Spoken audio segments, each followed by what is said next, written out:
How would this be possible, yes this is possible and I will do it ಅಂತ ಅಂದ್ಕೊಳ್ತಾ ನನಗೆ ನಾನು daily cheer up ಮಾಡ್ಕೋತಾ ಇರ್ತೀನಿ. And this was the last day of my MBA journey. ನಾನು ಏನು masters ಮಾಡ್ತಾ ಇದ್ದೆ 2 ಇಯರ್ಸ್ ಇವತ್ತಿಗೆ ಕಂಪ್ಲೀಟ್ ಆಗೋಗುತ್ತೆ. ನಾನೊಂಥರ ಇವತ್ತು ಮೆಮರೀಸ್ನ ರೀಕ್ರಿಯೇಟ್ ಮಾಡ್ತಾ ಇದ್ದೆ. ಬಿಕಾಸ್ ನಾನು ಯೂಶ್ವಲಿ PG ಇಂದ ಹೋಗಬೇಕಾದ್ರೆ ಒಂದು ಆ್ಯಪಲ್ ಇಲ್ಲ ಒಂದು ಕ್ಯಾರೆಟ್ ಈ ಥರ ತಿಂದ್ಕೊಂಡು ಬ್ರೇಕ್ಫಾಸ್ಟ್ ಮಾಡ್ಕೊಳ್ತಾ ಇದ್ದೆ.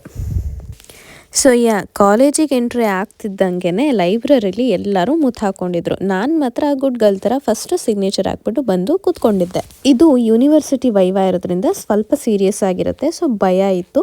ಅದೇನು ರೆಡಿ ಆಗಿದ್ವಿ ಅದನ್ನೆಲ್ಲ ಮತ್ತೆ ರಿವೈಸ್ ಮಾಡ್ಕೊಳ್ತಾ ಇದ್ವಿ ಎಲ್ಲರೂ.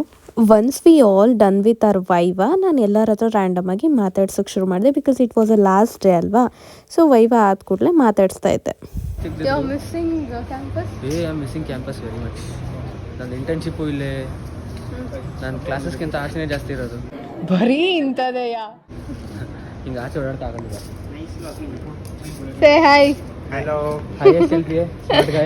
ಹೈಯೆಸ್ಟ್ LPA ಪ್ಲೇಸ್ಮೆಂಟ್ ಆಗಿರೋದು ಇವ್ರಿಗೆ. The smartest Guy in the college. Avinash ನನ್ನ ಮೇಲೆ ಆಣೆ ಇಟ್ಟಳು.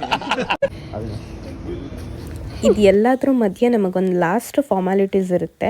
ದಟ್ ಈಸ್ ಟು ಎಕ್ಸಿಟ್ ಫಾರ್ಮ್ನ ಫಿಲಪ್ ಮಾಡಿಬಿಟ್ಟು ಸಬ್ಮಿಟ್ ಮಾಡಬೇಕಾಗತ್ತೆ. ಅದಕ್ಕೆ ಒಂದಷ್ಟು ಪ್ರಿನ್ಸಿಪಲ್ ಸಿಗ್ನೇಚರು ಅದೆಲ್ಲ ಆದಮೇಲೆ ಅವ್ರು ನಮಗೆ ಒರಿಜಿನಲ್ ಡಾಕ್ಯುಮೆಂಟ್ಸ್ ಏನು ಇಟ್ಕೊಂಡಿರ್ತಾರೆ ಅವರು ಅಡ್ಮಿಷನ್ ಟೈಮಲ್ಲಿ ಅದನ್ನು ನಮ್ಮ ಕೈಲಿ ಹ್ಯಾಂಡ್ ಓವರ್ ಮಾಡ್ತಾರೆ. ಸೊ ಅದನ್ನು ಕಲೆಕ್ಟ್ ಮಾಡ್ಕೊಳ್ಳೋಕ್ಕಿರುತ್ತೆ.